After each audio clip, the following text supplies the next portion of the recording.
de um caso de aconselhamento, primeiro encontro, não vai ficar justamente bem na posição normal, né? Porque estamos mais virados aqui para vocês, né?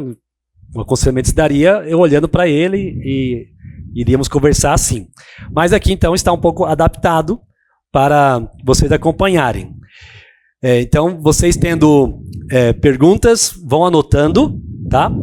Durante a sessão, a gente não vai parar, mas depois, se não der tempo hoje, amanhã, logo no início da nossa sessão aqui, a gente vai falar das suas perguntas sobre o encontro de aconselhamento. O que eu gostaria muito que cada um de vocês fizesse é anotar os elementos chaves. Onde que você os viu? Que tipo de frase, né? Como é que foi construído aqui o acolhimento, esperança e assim por diante. Então, note bem isso, faça esse exercício, tá bom? Não vou trabalhar a recepção, né? Porque já entramos na nossa sala, ele já chegou, já está aqui, tá? Mas normalmente, então, iria recebê-lo, né? Trazer aqui, então, para o seu lugar, para a gente começar o aconselhamento. Então, isso já aconteceu. Então, nós vamos seguir e vamos desenvolver aqui o nosso primeiro encontro e vocês vão ouvir, então, o Marcelo sendo aconselhado quanto a um caso de pornografia. Vamos ver como é que o caso vai ser apresentado, né, como é que ele chegou a buscar o aconselhamento e vamos, então, desenvolver aqui o nosso encontro. Tudo bem? Todos prontos? Então, se vocês estão prontos, vamos começar. Eu já ouvi essa frase, né? Marcelo, é muito bom ver você aqui. Eu fico grato porque você fez o contato e recebeu as informações iniciais do que seria necessário para a gente ter a nossa primeira conversa de hoje. E é bom te ver aqui. E sei que você tem algo para compartilhar, que eu já li um pouquinho aqui no seu inventário. Mas saiba que o objetivo é nós conversarmos e ajudarmos você com tudo que está acontecendo na sua vida nesse momento. Obrigado, pastor. Eu agradeço também pelo seu tempo. Sei que tem várias demandas aí na igreja, mas obrigado, que realmente eu estou precisando bastante assim, de um aconselhamento. Mas saiba que o aconselhamento bíblico ele é importante para nós, para a nossa igreja. E sempre que você ou outra pessoa tiver interesse, nós queremos ajudar. Então faz parte, né? De vez em quando o pessoal vem e fala, não queria dar trabalho, não queria ser um peso. Nós queremos abençoar nossos irmãos. É um ministério importante aqui em nossa igreja. Então é bom te ver aqui e a gente ter esse contato. Obrigado. Então, inclusive, antes de uma oração, eu vou aproveitar para te falar algumas coisas sobre esse ministério. Certo. Que é algo que você conhece indiretamente, porque a sua esposa já esteve aqui, sendo aconselhada, né? Sim, verdade. E, então, lembre-se que esse ministério é da igreja para enfatizar as Escrituras, a palavra de Deus, para que nós possamos dar glórias ao nosso Senhor. E eu pedi para você ler, inclusive aquele texto, Fatos sobre Aconselhamento Bíblico, porque ali tem mais informações ainda sobre o que é o aconselhamento. Você leu? Li. Até, pastor, eu fiquei com assim, uma dúvida no sentido de que o que eu queria compartilhar hoje é uma coisa um tanto quanto pessoal. Então, a respeito da questão da confidencialidade e também até que eu vi lá que tem a questão de uma equipe, né? Então, se outras pessoas vão ouvir meu problema, como que vai ser isso? Muito bem, boa pergunta. Vou te ajudar a entender. Realmente, nós temos um ministério aqui de aconselhamento que treina pessoas para também estar aconselhando. Então, nós temos muitos momentos em que nós estamos aproveitando uma conversa de aconselhamento e tendo alguém ao lado para nos ajudar. Entendi. E, ao mesmo tempo, estamos treinando essa pessoa. Hoje, não tem ninguém, porque você pediu para que hoje conversássemos sozinhos. Tudo bem, sem nenhum problema. Mas, normalmente, quando vai ter alguém, eu vou te avisar. E você vai ver que isso é algo muito bom. Nós somos igreja, somos irmãos. Sim. E aí, levando para o outro ponto da sua pergunta, o que nós conversarmos aqui é entre nós. Fica aqui. Para te ajudar. Claro, não posso garantir para você que nenhuma outra pessoa vai ficar sabendo. Entendi. Mas se for necessário que uma outra pessoa saiba, você vai ser avisado. Tá. Porque assim, digamos que você Marcelo, chegue aqui, abra o seu coração, mostre algumas coisas que estão acontecendo com você, e aí, digamos que você me fale de algo que é um crime, vamos colocar num ponto bem exagerado. Então, para o seu bem, eu vou te orientar, vou te ajudar, vou acompanhar você, vou estar ao seu lado para que você saiba lidar com as consequências disso. Mas eu não posso ficar com uma informação deste tipo só entre eu e você, entende? Entendo. Mas você vai ser sempre envolvido em todo o processo. Então o que você tem que ficar muito tranquilo é, nada que a gente conversar aqui, a gente vai ficar conversando com outras pessoas. Tá bom. Tá? É para ajudar você, como igreja, como irmãos em Cristo. Tá bom, obrigado, pastor. Tudo bem? Tudo bem. Alguma outra dúvida sobre aquele termo?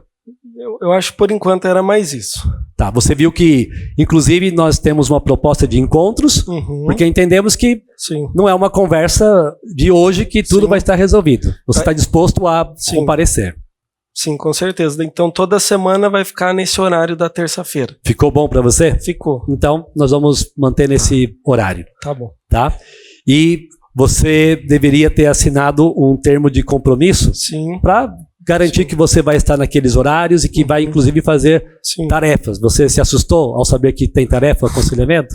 Um pouquinho eu assustei, porque estou com criança pequena, já dá bastante trabalho, mas eu estou disposto a fazer, porque realmente eu quero uma mudança, sabe? Eu quero melhorar. Muito bem. Eu tô assim, feliz de estar aqui. Que bom. As tarefas não são tão difíceis, né? Eu vi que você, aqui na ficha que preencheu, né, e a gente já tinha conversado sobre isso, você é engenheiro, engenheiro químico. Engenheiro químico. Mas não faz drogas para... Não, né? Não trabalho com nada ilícito. Ok, tá. Né? Que bom, bem-vindo. Né? Obrigado. Mas você é funcionário do Estado? Isso, sou funcionário do Estado do Paraná. Daí trabalho com a questão de meio ambiente. E aí você não tem tempo livre? Não, funcionário público trabalha bastante. Ah, tá bom. Isso aí. Que bom. Existe uma história que falam que funcionário público não trabalha, mas isso não é verdade. Ah, que bom. Que bom. Tá bom. Então eu vou orar para que a gente possa conversar um pouco. Vamos orar. Senhor, te louvamos por esse tempo tão especial de estarmos juntos para lidarmos com algo que o Marcelo está apresentando como uma luta, como uma dificuldade da sua vida. Pai, nos ajude, que esse tempo seja algo que nos edifique, um tempo bom para nos edificarmos e que glorifique o Senhor, e que seja fiel à tua palavra. Nos ajude a nos lembrarmos daquilo que o Senhor tem para nossas vidas. No nome de Jesus. Amém. Amém. Marcelo, eu estou aqui com o inventário. Ou melhor, você trouxe, eu né? trouxe. Eu deixei o termo de compromisso com a sua secretária e trouxe o inventário que ela tinha me passado. Tá bom. Eu tinha visto algumas coisas que você tinha respondido lá. Muito bem. Eu vou confirmar algumas informações só para entender um pouco mais da situação, tá bom? Tá. Eu vi que você é um crente no Senhor Jesus já há alguns anos. Sim. Você se converteu ainda o quê? Na adolescência? Ainda na adolescência, em torno de uns 13 anos, mais ou menos. E você poderia dizer o quê, assim, sobre a sua certeza de salvação? Pastor, eu tenho absolutamente certeza da minha salvação, porque eu creio em Jesus. Eu lembro daquele texto de 1 João 5,13, que diz que estas coisas, né, foram escritas para que a gente tivesse certeza da vida eterna. Então, eu não tenho dúvida quanto a isso, dúvida da minha salvação. Mas eu percebo que ainda em alguns momentos parece que a gente falha, né, peca, faz parte da nossa vida.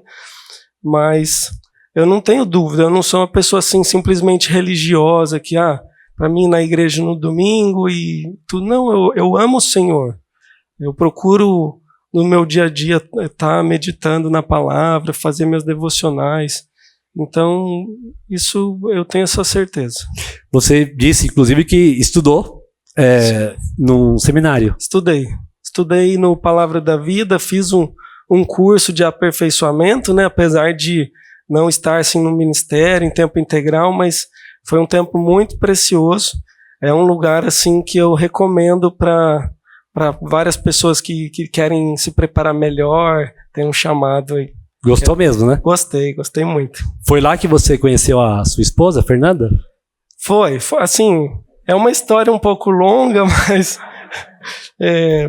eu estudei em um certo ano lá e a minha esposa estudou em outro ano e nós acabamos nos conhecendo através de um casal em comum, assim, casal de missionários lá. E foi uma bênção, viu? Que bom. E ela tem um sogro que é uma bênção também. Que bom. Fico feliz, né, pela sua convicção, seu crescimento espiritual, seu aperfeiçoamento ministerial. E você diz aqui que tem um bom relacionamento com o Senhor, pelo que você apresenta e tal. Seu casamento ocorreu em que ano? 2023. 2 anos e pouquinho atrás. Tá. E, no geral, como é que tem sido o tempo de casado? Pastor, olha, tem sido muito bom, assim, nós fizemos os preparativos antes do casamento e mesmo depois de casados também sempre tivemos um ótimo relacionamento, procuramos ter um tempo juntos de qualidade, por mais que às vezes o dia a dia é corrido por causa do trabalho e tudo, muito trabalho, né, que a gente tem, mas eu não tenho, assim, queixas quanto a isso, sabe, com relação ao casamento. Tá. Vocês não têm tido crises sérias de discussões e coisas assim? Não temos um problema, assim, conjugal, sabe? Não temos mesmo. Muito bom, graças a Deus. Você preenche aqui também algo sobre você, né? Uhum. Você coloca algumas características, né, que te descrevem, tal.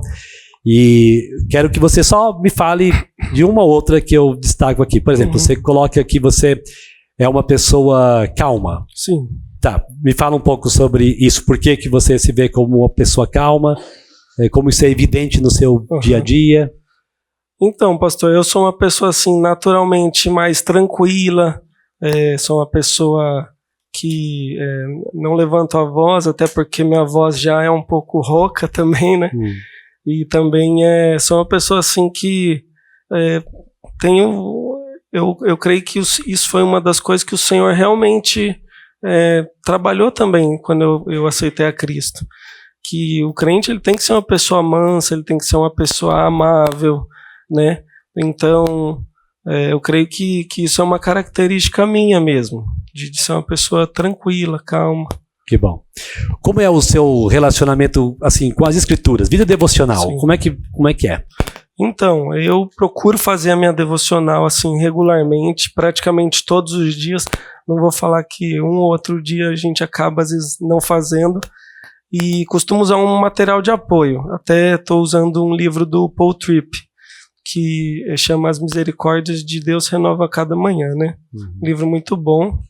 E então costumo usar um material de apoio, fazer uma leitura do texto sugerido, orar, né? E em alguns momentos também fazer esse tempo, ter esse tempo com a esposa, né? De devocional. Percebo assim que agora eu tô de férias, sabe? Que agora eu bobeei um pouco, sabe? No meu período de férias.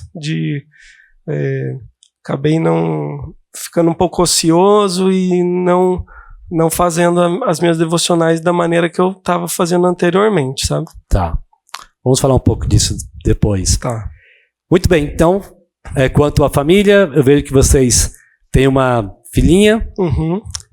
Tem 4 meses? 4 meses, vai fazer 4 meses. Ela é linda, né? Linda demais. Parece com o pai. Aí.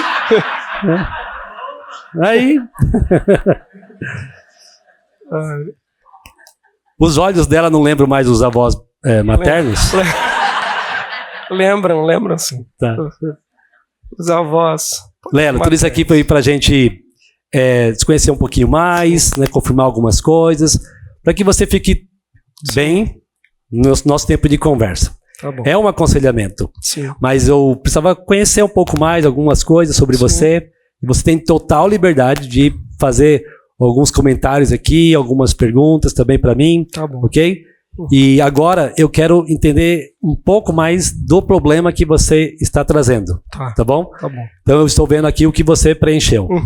Informações sobre o problema básico. Sim. Então, qual é o problema que o traz aqui?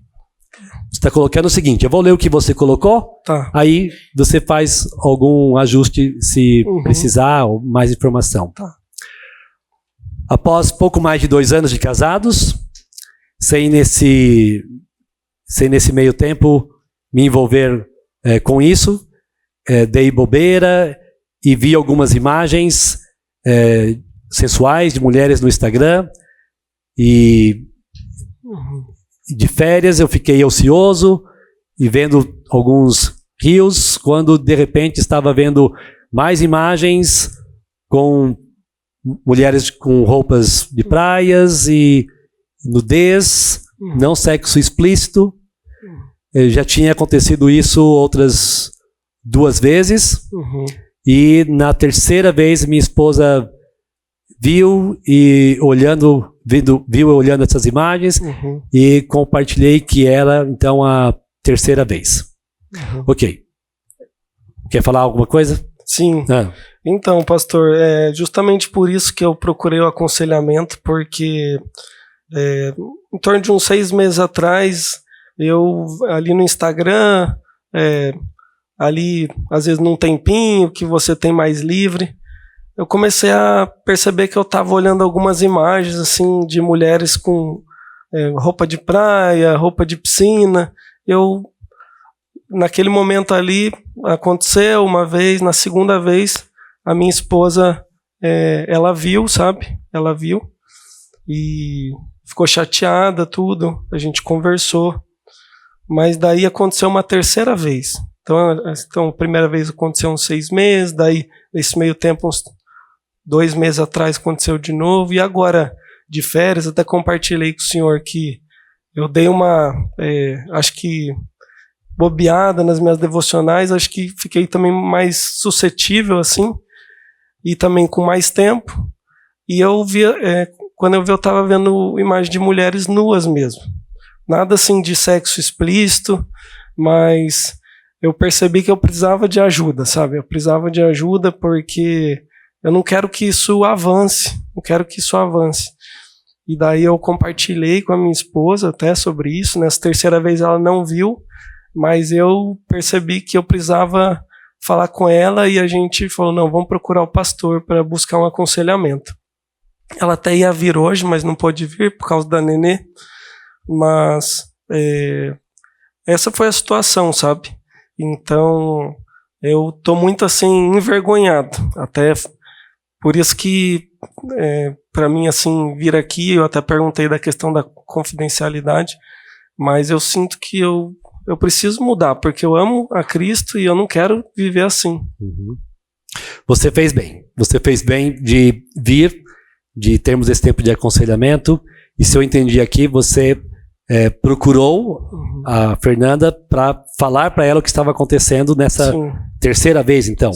Nas outras 2, ela que viu. Isso, nas outras 2 ela viu ali eu mexendo, tudo, e ficou chateada, obviamente, mas nessa terceira vez eu percebi que até a questão das imagens já estavam evoluindo, porque antes era só uma mulher com menos roupa, agora eu já estava com imagens de nudez, então eu falei que eu preciso mudar, eu preciso tratar isso no meu coração. Lelo, para você me ajudar, tá? Eu preciso confirmar algumas coisas, né? Para não descobrirmos coisas depois e termos que ficar voltando nesses pontos aqui. Eu estou entendendo que você só teve esse envolvimento, então, gradativo, com o que a gente pode chamar realmente de pornografia, mas recente, ou seja, já como casado. Sim. Você, quando solteiro, não tinha nenhum envolvimento com pornografia? Não tive, e até nesses primeiros 2 anos aí, 1 ano e 7 meses aí de casamento, antes dessa primeira vez que eu comentei, uns 6 meses atrás, eu não tinha envolvimento com isso, sabe? Então realmente foi uma bobeira daquelas que a internet tá ali, tudo muito acessível, tudo muito fácil, e quando eu vi eu já estava olhando e nem tinha percebido. Mas então não era uma prática sua, você não estava envolvido, e então depois da sua conversão você cresceu em temor do Senhor e em nenhum momento da vida teve algo parecido com isso. Não tive, e assim, também, eu entendo que isso é pecado, sabe? Tanto que eu realmente busquei esse aconselhamento, porque é uma coisa que eu sempre tive muito assim no meu coração, que eu não quero desagradar ao Senhor. Então, foi algo que realmente eu não sei por que aconteceu agora, porque o meu casamento não tá ruim. Eu amo a minha esposa, inclusive um dos medos, até coloquei no inventário, é de perder o meu casamento e a minha família por causa desse pecado. Sim. E nessas 2 primeiras vezes, você conversou com ela, você admitiu, você reconheceu, Sim. Pediu perdão a ela, como é que foi isso? Sim, pastor, eu até pelo fato dela ali ter me visto mexendo no celular, né, porque a gente não tem nada de senhas no celular um com o outro, nada disso, mas ela acabou me vendo no momento ali que eu estava distraído, e eu assim, eu pedi perdão para ela. Minha esposa é muito, muito amável, muito querida, apesar de ter ficado muito triste, ela me perdoou e nós oramos, né, sobre isso, e só que quando eu vi, eu fiz de novo, isso que me deixou muito chateado. Mas eu pedi perdão para ela, assim, sabe, mas eu fico até às vezes pensando se realmente esse perdão, né, porque às vezes a gente pede perdão e faz novamente, e daí a gente fica muito triste, né, muito triste. Mas isso não me traz dúvida da salvação. Eu sei que o cristão às vezes ele vai errar tudo, mas eu não quero viver na prática do pecado. Lelo, você fez muito bem, como eu já disse, né? Você não precisava esperar acontecer mais outra vez, e outra, já que está bem no início, e você percebeu que é uma situação que está te deixando uma situação difícil, né? Então, que bom que você falou com a esposa, já conversou com ela, pediu perdão e entraram num acordo para que viesse até aqui. Então, é bom seguir por este caminho. Não há porquê você ficar envergonhado, pode ser difícil, mas o que nós precisamos é de conversas assim, verdadeiras, muito transparentes, para que nós consigamos realmente nos beneficiar do corpo de Cristo, né? Sermos irmãos em Cristo para nos ajudarmos.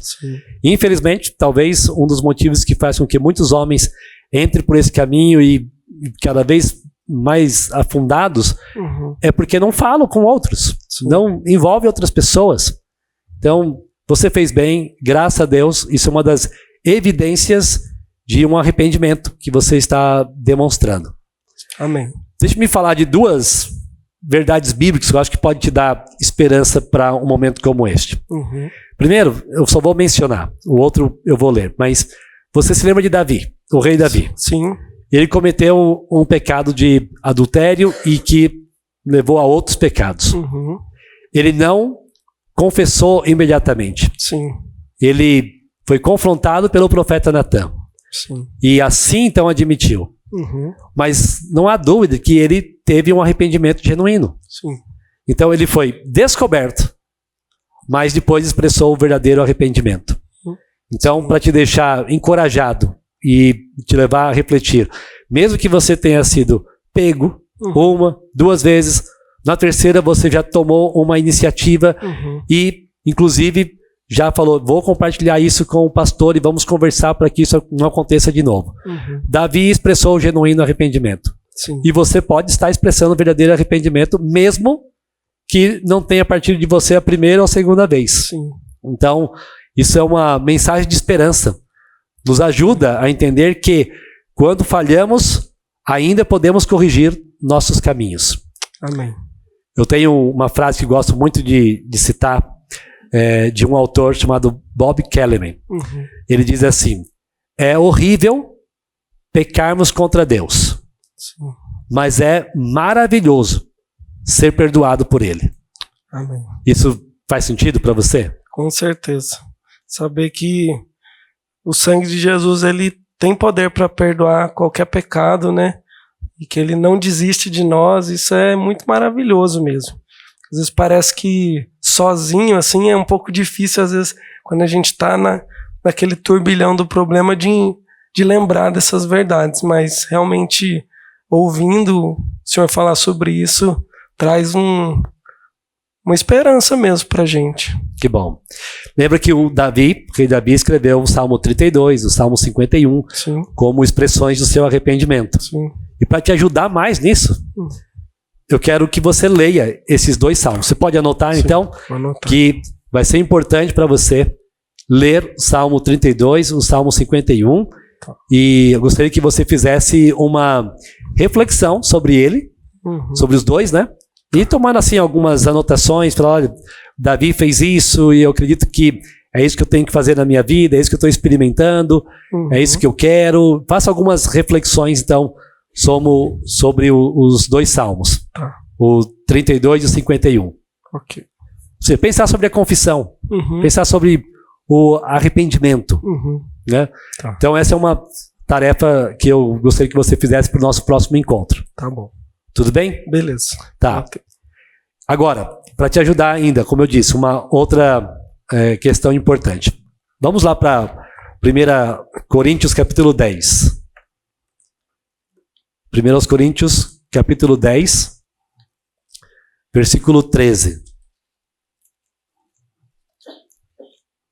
E também, só como uma menção, né? Você falou da tristeza. Sim. Que Paulo também fala sobre a tristeza, escrevendo aos Coríntios da sua 2ª carta. E depois eu quero também falar alguma coisa sobre isso para você, talvez um outro encontro, se não falarmos hoje. Mas só para você lembrar que existem 2 tipos de tristezas. Uma tristeza segundo Deus e uma tristeza segundo o mundo. A tristeza segundo Deus nos leva a medidas de mudança, a passos de mudança. Ou seja, é um verdadeiro arrependimento. Existe tristeza, porque ofendemos a Deus, desobedecemos a palavra dele, entristecemos pessoas, como num caso deste seu com a sua esposa. Mas existe uma tristeza segundo o mundo, uma tristeza que é mais marcada por vergonha, Sim. que não dá passos de mudança, e isso realmente não agrada a Deus. Sim. O que vai evidenciar que a sua tristeza é uma tristeza segundo Deus são passos semelhantes a esse que você já deu. Sim. Nós estamos aqui na nossa primeira conversa, mas tem sido bom já ver que você entende que é pecado, que você fez confissões, que você está lutando e que não quer continuar nesse caminho. Sim. Então isso já é muito bom. Graças a Deus por isso. Né? Mas temos que entender que Sim. ao pecarmos nós estamos ofendendo o nosso Senhor. Sim. 1 Coríntios 10, 13. Você pode ler, por favor? Posso. Não vos sobreveio tentação que não fosse humana, mas Deus é fiel e não permitirá que sejais tentados além das vossas forças. Pelo contrário, juntamente com a tentação, vos proverá livramento de sorte que a possais suportar. Muito bem. Olhe para esse texto. Você já conhecia ele? Sabe de cor? De cor não sei, mas eu já tinha lido ele algumas vezes. Então você vai memorizar 1 Coríntios 10, 13. Tudo bem? Tudo bem. Se eu der muita tarefa para você, aí você, pastor, eu não sei se eu vou conseguir. Tem Sim. muita coisa aqui. Tem uma menina de 4 meses. Não deixa a gente dormir. Sim, né? Verdade. Mas talvez ela vai acordar para você ter mais oportunidade de memorizar, né? Eu vou aproveitando de madrugada e vou decorando, né? Exatamente. Vou até te dar uma dica. Você pode escrever o versículo, Sim. ficar com ele escrito em alguns lugares que estejam acessíveis para você, e aí você vai lendo, relendo e tal, várias vezes. Tá bom. Você está de férias ainda? Estou de férias. Nas próximas semanas? Sim, ainda mais 2 semanas. Muito bem. Então, 1 Coríntios 10, 13. Veja o que te dá esperança nesse texto. Quais são verdades, princípios que você encontra aqui que te ajudam a lidar com essas tentações de imoralidade sexual? Eu creio assim que quando ele fala não vos sobreveio tentação que não fosse humana, uma coisa que me vem já na mente é o fato de Cristo ter se feito homem e ter passado por todas as, vamos dizer, as tentações sem pecar, né? Uhum. Isso já me traz uma grande esperança, sabendo que, obviamente, não somos como ele, mas que ele, por isso, pode entender, né? Se compadecer de nós. Isso é algo que me marca. O fato também de Deus ser fiel, que aqui está escrito, né? Deus é fiel.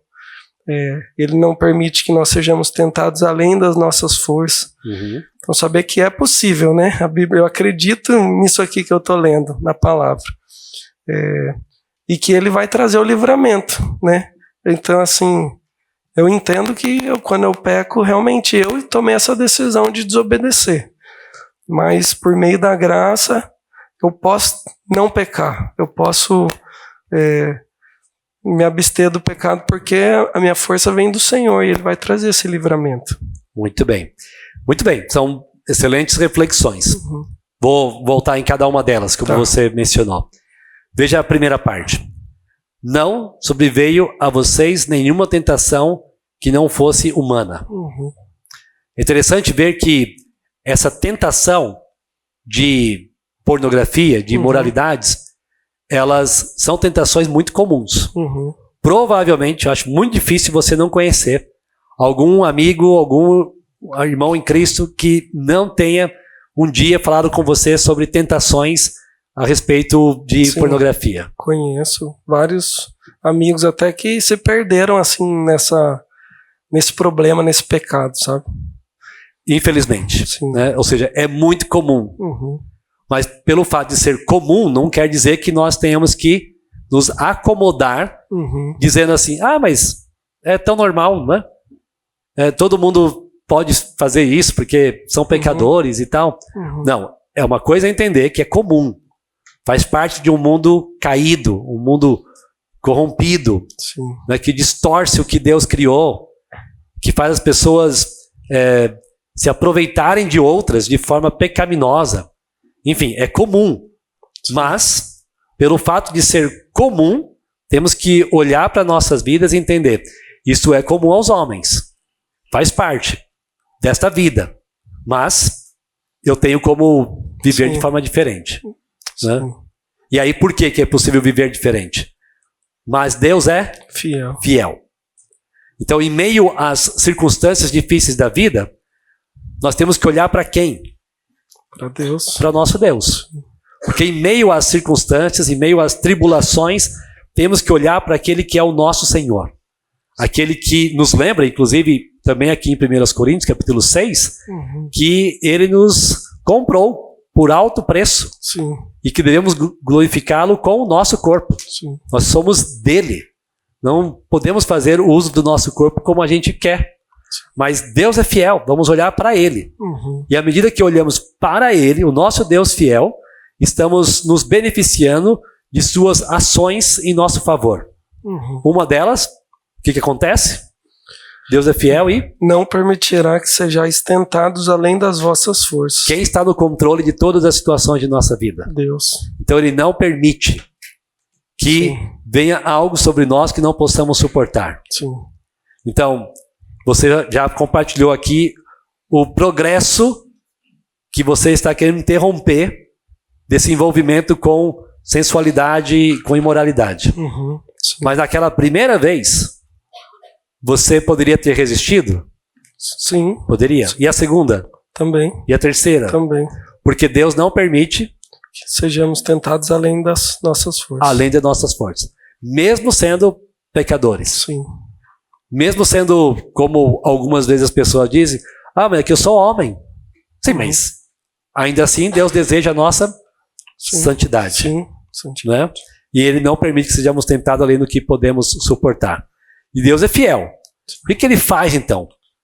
Pelo contrário, o que acontece? Juntamente com a tentação vos proverá livramento. Olha só. De sorte que a possais suportar. Então, Ele, o Deus fiel, junto da tentação, veja, Ele não está eliminando a tentação. Faz parte dessa vida. Sim. Tentações virão. Mas juntamente com a tentação, você não vai ser tirado daquele momento da tentação, mas juntamente dela, Ele vai prover o livramento. Sim. Para que você possa fazer uma escolha. Para que você possa Suportar. Resistir, né? Então, não existe tentação que não possa ser resistida no Senhor. Amém. Amém? Amém. Lembra de um personagem do Antigo Testamento que evidenciou justamente essa realidade? Lembro. Quem? José. Uhum. José já me veio na cabeça até um caso semelhante, né? Mas foi esse que me veio na cabeça. Esse mesmo. Queria que você lembrasse de José. Sim. José, ele, quando tentado pela mulher de Potifar, ele disse, por acaso eu pecaria contra Deus. Deus. Né? Ele não tinha os pais ali para prestar contas, não tinha os irmãos, mas eu vou pecar contra Deus. Então ele fugiu do pecado. Sim. Porque ele, focado no Senhor, queria agradá-lo e não agradar a si mesmo. Sim. Então é possível nós resistirmos tentações. Sim. Essa é uma boa mensagem de esperança para nós lidarmos com as tentações de imoralidade, de pornografia. Sim, o pastor, e eu acho também, agora que o senhor comentou desse personagem, interessante que fala que ele fugiu, né? Ele não ficou assim também dando bobeira e tudo, sabe? Não sei, até porque o tempo tá ficando um pouquinho escasso aí, que o senhor tem outras...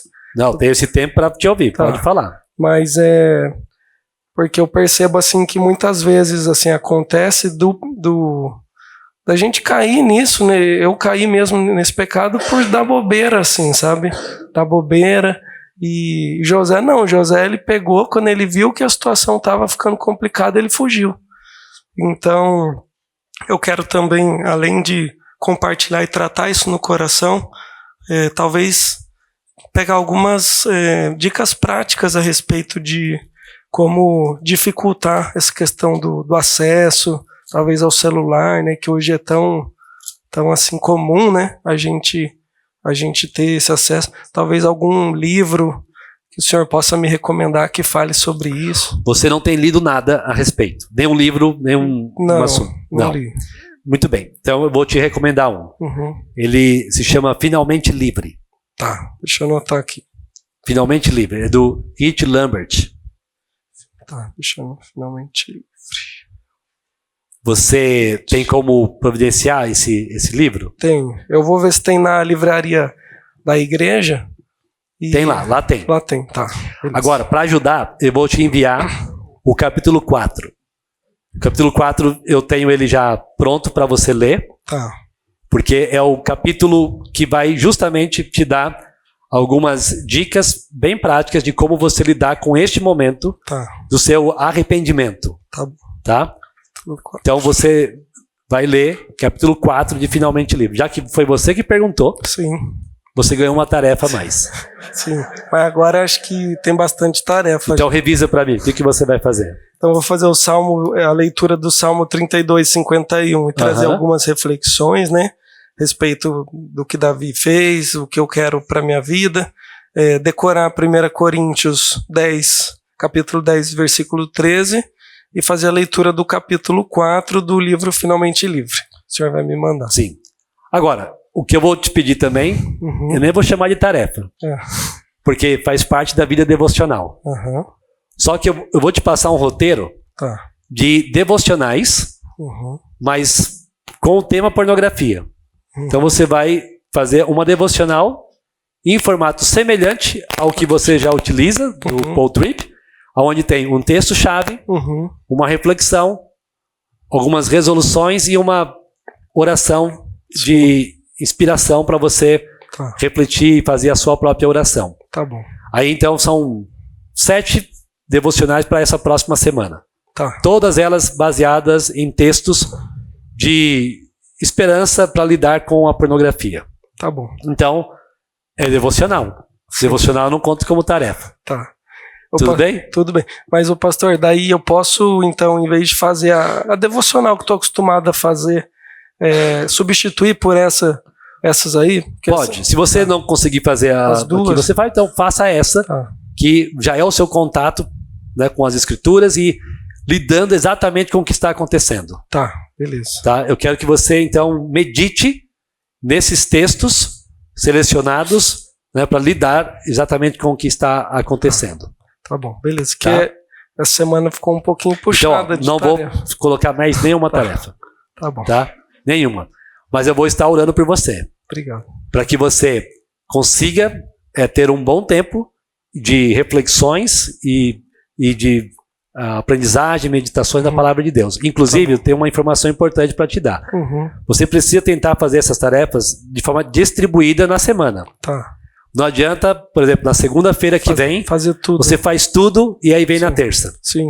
Porque aí você não teve o contato diário com as tarefas. Sim. Então, distribua na semana. Sim. Por exemplo, as devocionais são diárias. Sim. Se por alguma razão você não conseguiu fazer, você me diz na próxima semana, olha, não consegui fazer no dia essa daqui e tal. Mas diária. Tá. A meditação, ideal que você faça um pouco por dia. E assim, né, a memorização do texto também um pouco por dia. Não adianta na segunda, ou pior, na terça-feira pela manhã, decorar e trazer. Tá bom.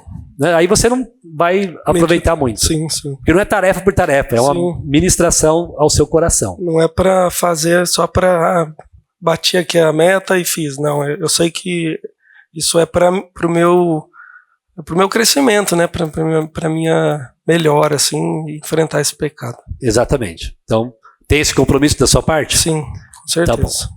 Quero ler também com você agora Tito, capítulo 2. Tito, capítulo 2. Eu vejo que você tem bastante anotações. Você estuda a Bíblia, não é? Estudo. Que bom. Sim. Muito bem. Imagina que seu sogro fique feliz em saber que você é um homem de Deus. Ele fica. Meu sogro é um grande exemplo para mim, viu? Então vamos lá. Tito 2. Você pode ler o versículo 11? Sim. Tito 2:11. Porquanto a graça de Deus se manifestou salvadora a todos os homens. E o 12. Educando-nos para que, renegadas a impiedade e as paixões mundanas, vivamos no presente século sensata, justa e piedosamente. Muito bem. Então veja, o que vai te ajudar não são as devocionais em si, não são as leituras que você vai fazer, não são exatamente só as nossas conversas, mas existe um elemento que você tem que se lembrar. Você pode vencer qualquer tipo de tentação da área da imoralidade, da pornografia, por causa do quê?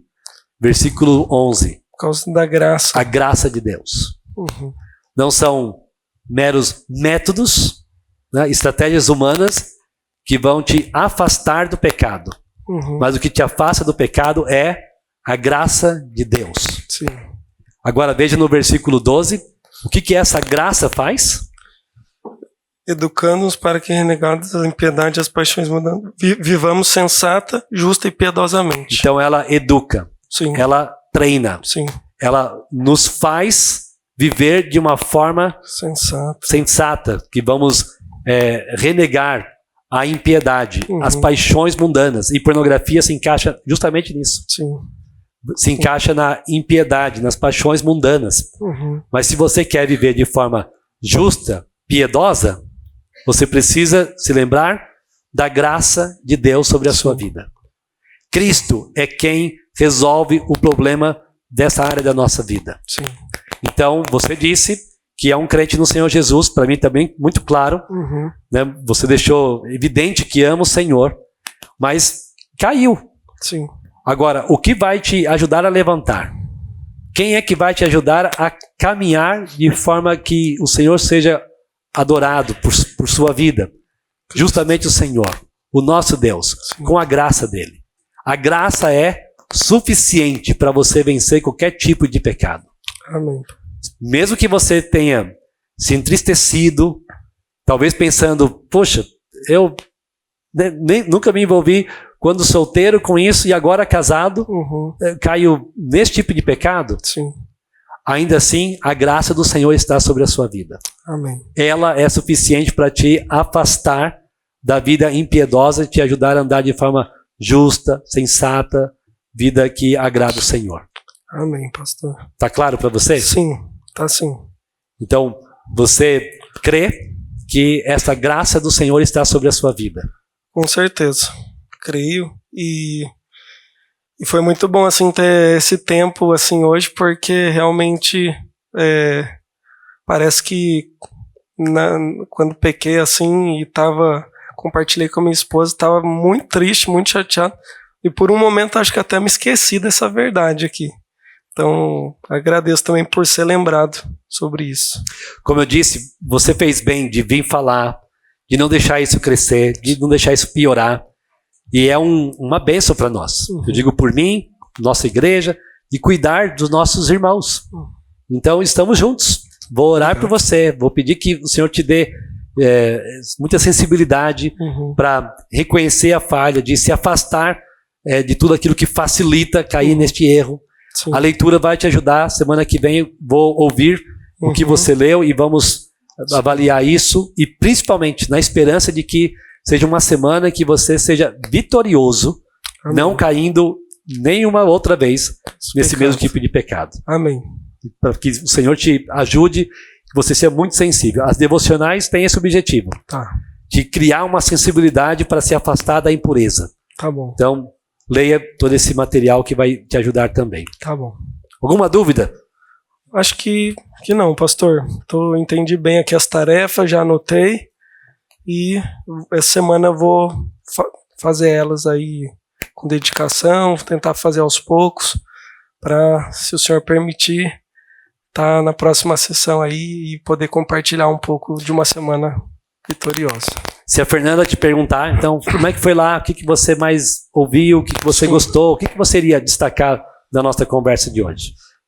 Eu destacaria que, assim, na verdade, um ponto principal, que foi a questão da esperança mesmo, que eu vi que eu tenho no Senhor.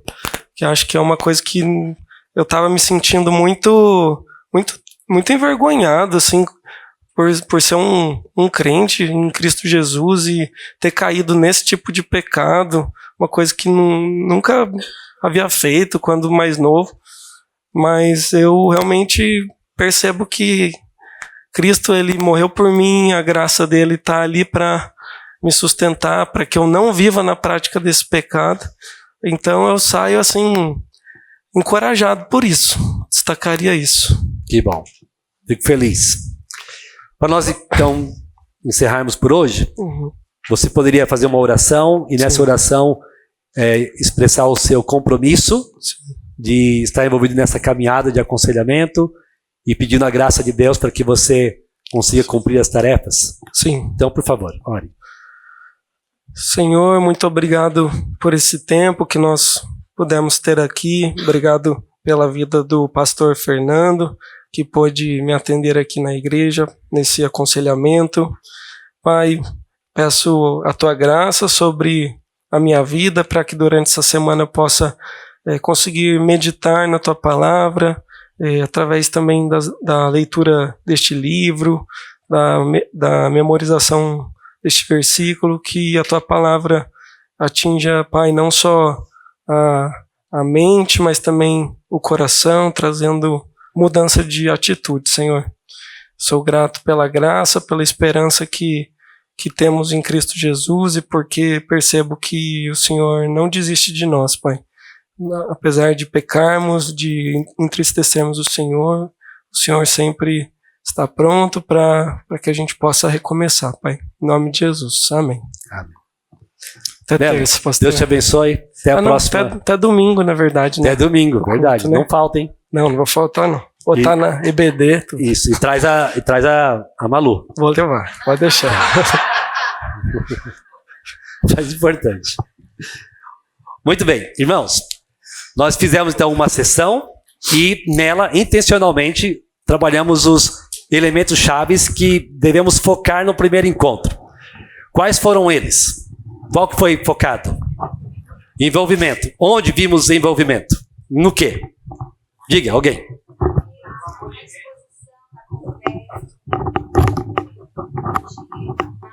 Ok, nesse acolhimento, nessa informalidade inicial, dando garantias ali de segurança. Ok, então coisas de envolvimento, né, para facilitar o ambiente para essa ministração. Então, lógico, isso pode variar muito de conselheiro para conselheiro. né? É o jeito de cada um, é a arte do aconselhamento, né? Tem a ver mais com o seu jeito. Você pode ser muito caloroso e tal, assim, né? E aí facilita bastante. Então, são pontos para se lembrar, para você não chegar aqui e fazer um atendimento, né? Como se fosse, então, você aconselhando, num atendimento frio, distante. Eu brinco assim às vezes, mas uma vez eu falei isso, tinha alguém da área e não gostou, então se tiver alguém da área aqui, já peço perdão antes, mas eu vou pecar. Atendimento do SUS, sabe? Você chega, a pessoa nem olha para você, já dá uma receita e você quer atestado? Eu não vim para pegar atestado, quero falar sobre o que está acontecendo. Então, eu sei que se alguém for do SUS não faz isso aqui, né? Amém? Amém, tá. Ok, então, cria o envolvimento, facilite. Qual outro elemento, então, trabalhado? Coleta de dados. Teve coleta de dados? E eu não falei na abertura, mas coleta de dados a gente trabalha com coleta de informações gerais e específicas.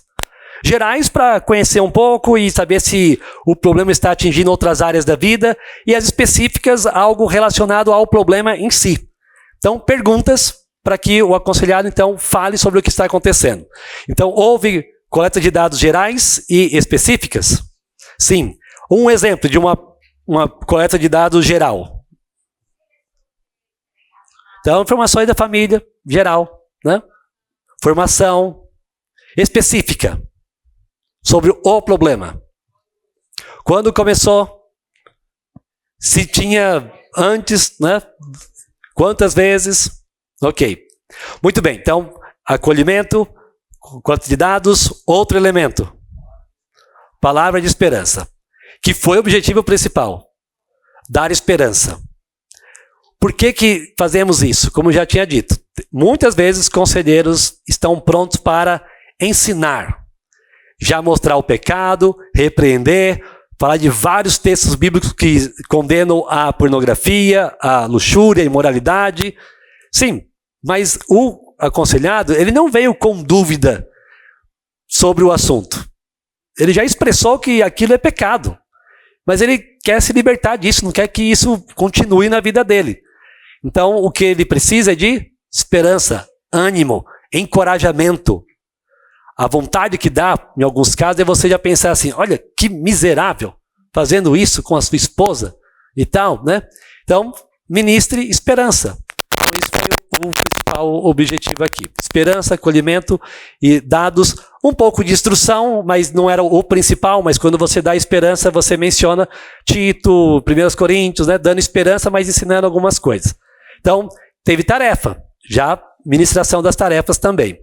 Então, a avaliação do problema, que seria o ponto principal, não é ainda a abordagem deste início. Mas vamos fazer. Vamos fazer isso na sequência. Então, esses foram os elementos chaves aqui. Diga. Aqui e depois lá, vai. Pastor, nesse caso, ele trouxe o problema dele com pornografia, mas na verdade o principal causa do sofrimento dele era essa coisa que eu aprendi. Então, está mostrando um pouco disso. Porque eles não está caminhando na pornografia de forma frequente, mas há uma tristeza por isso e vamos verificar umas questões de arrependimento na vida dele para ajudá-lo a caminhar bem. Diga. É esperança, a gente tem que tentar dar esperança sem passar a mão na cabeça e por isso que você falava da esperança, mas ao mesmo tempo exortava. Sim, porque nós não queremos simplesmente falar assim, encosta a cabecinha no meu ombro e chora. Né? Não, tem uma seriedade aí.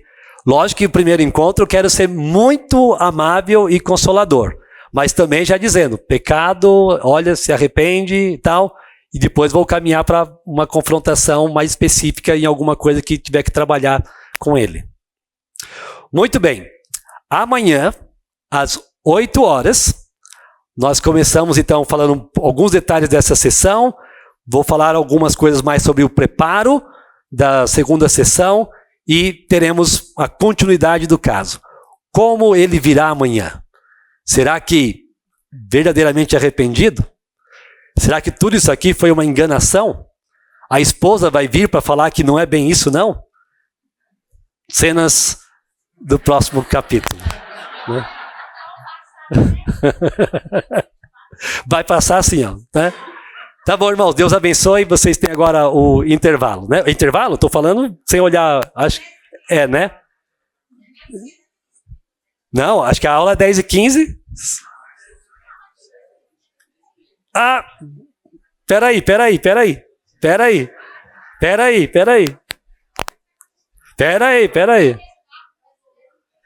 Ô, 10h30. Não, pode voltar. Eu aqui correndo para terminar tudo e adiantei o caso aqui. Pode fazer. E eu vou pegar aqui. Sim. Foi a questão de perguntar sobre a salvação dele. Essa pergunta, sim, ela tem que ser feita em todos. Eu entendi que sim. De diferentes formas. Mas é importante você sondar o status espiritual do seu aconselhado. Uma coisa é você estar aconselhando alguém bem novo na fé, que tem dificuldades até de encontrar passagens bíblicas, de não entender temas da Bíblia. Então, o que eu fiz com ele aqui, intencionalmente para verificar algumas coisas. Você conhece a história do Antigo Testamento? Aí ele José e tal. Eu observo a maneira de abrir a Bíblia, de mostrar se tem conhecimento das Escrituras, porque já tive aconselhados, você talvez também, de que estão naquela luta de achar uma passagem bíblica. Tá, isso já me mostra alguma coisa, né, que não é alguém que tem tanta familiaridade com as Escrituras. Então, eu tenho uma informação, e aí eu vou sondar sobre a vida cristã. Pode ser muito direto, como eu fiz com ele, né? Mas também poderia ser diferente. Poderia ser alguma coisa como: me fala um pouquinho sobre a sua história de conversão. Em poucas palavras. Então, eu não estou dizendo, nem afirmando que ele tem certeza de salvação, coisa assim, mas coloco numa pergunta aberta para ele falar sobre a sua história. E aí, às vezes, você vai ouvir o seguinte: eu sempre fui uma boa pessoa, não me lembro assim, de um dia que tomei uma decisão. Olha, isso é um perigo. Porque é uma manifestação assim de alguém que não tem um marco na sua vida de início de relacionamento com Deus. Não estou dizendo que automaticamente a gente já vai entender que não é um crente. Mas vou sondar mais, vou fazer outras perguntas, vou verificar o que está acontecendo com ele. Mas enfim, sondar isso. Por exemplo, ele já tem um certo conhecimento bíblico, ficou claro. Isso nos ajuda a programar os próximos encontros. Você sabe para onde está indo e tal. Eu já aconselhei, por exemplo, entre outros casos, mas um homem que era um líder de igreja bem assim estudioso e que chegou numa situação parecida, num outro motivo, mas apresentou, tivemos aquela abordagem de esperança. No segundo encontro já deu um passo enorme. No terceiro, mais ainda. Em poucos encontros nós já tínhamos resolvido, porque na verdade ele era um bom estudioso da palavra de Deus, mas teve uma dificuldade, o que mostra que não é só pessoas fracas na fé que caem em problemas na vida. Você pode ser muito bom em várias áreas da vida cristã, mas pode ser fraco em uma delas. E aí, busque ajuda, busque aconselhamento. Você vai encontrar aconselhados assim também. Não é só, olha, ele tem problema com todas as áreas. Senão, pastores não seriam aconselhados, não é verdade? E quantas vezes um pastor também precisa de ajuda de um outro conselheiro para lidar com a sua situação? Tem aqui 2 mãos, é isso? Aqui, tá? Aqui e depois lá. Tá, sim. Muito bem, então vou repetir aqui para os irmãos entenderem. O arrependimento, ele tem que ser visto como uma ofensa primeiramente a Deus. Sim, mas ainda estou no começo. Estou trabalhando esperança bíblica e tudo. Então, vai chegar um momento que a gente vai falar mais sobre a mudança, o verdadeiro arrependimento, a ofensa a Deus, mais do que só a esposa e assim por diante. Então, normal. Você veja, você pode perceber o seguinte: em um encontro como este, quantas coisas poderiam ser ditas? Muitas. Então, assim, tem muita informação. Não é um modelo. Não, todas as vezes que eu encontrar uma pessoa nessa situação é só falar isso, isso, isso. Não, depende muito da conversa com o aconselhado. Não tem como você falar que tudo vai acontecer nesses passos. Então, tem informação que você vai deixar para uma outra conversa, né? Para você não ficar 2 horas a 3 horas com o aconselhado falando de várias coisas ao mesmo tempo. Até pode, mas não seria tão recomendável, né, você ficar tanto tempo assim. Eu acho que uns 50 minutos, 1 hora, 1h30, né, você já estaria fazendo um bom trabalho. Quanto a pessoas que têm um conhecimento bíblico, como pastores, é verdade, muitos podem estar discursando as verdades bíblicas, mas não vivendo. Então é por isso que no aconselhamento nós também vamos ajudar esse pastor, esse líder, a avaliar o seu próprio coração. Porque ele pode estar, inclusive, caindo naquele erro de ficar justificando a sua conduta. É muito comum, eu já ouvi isso várias vezes, as pessoas tentando justificar a ira. Dizer, não, mas aqui ele fez isso, ou que a pessoa fez aquilo. E aí fica tentando justificar o comportamento irado, ao invés de chamar a ira de pecado. Mas aí não, é porque, pregando a palavra, é porque como homem de Deus, a gente precisa isso e aquilo. E aí simplesmente está sendo uma pessoa irada, descontrolada, e achando que isso é correto, né? Eu escrevi um artigo chamado Cuidado, Pastor Bravo. Né? Por quê? Porque tem muito pastor que assume uma postura de autoridade excessiva e que se acha no direito de ser controlador de tudo e irado com todo mundo que não faz as coisas como ele acha que tem que fazer. A ira não deve ser a marca de um homem de Deus, mas sim, como diz 1 Timóteo capítulo 3, deve ser homem cordato, amável, gentil. Então, é uma boa reflexão quanto àquele jeito, às vezes, de fugir da responsabilidade de mudanças. Né? Aqui e depois um lá atrás, sim. Não, então vamos lá. Primeiro, é possível aconselhar alguém convertido, conhece a Bíblia, lê bastante as Escrituras? Sim.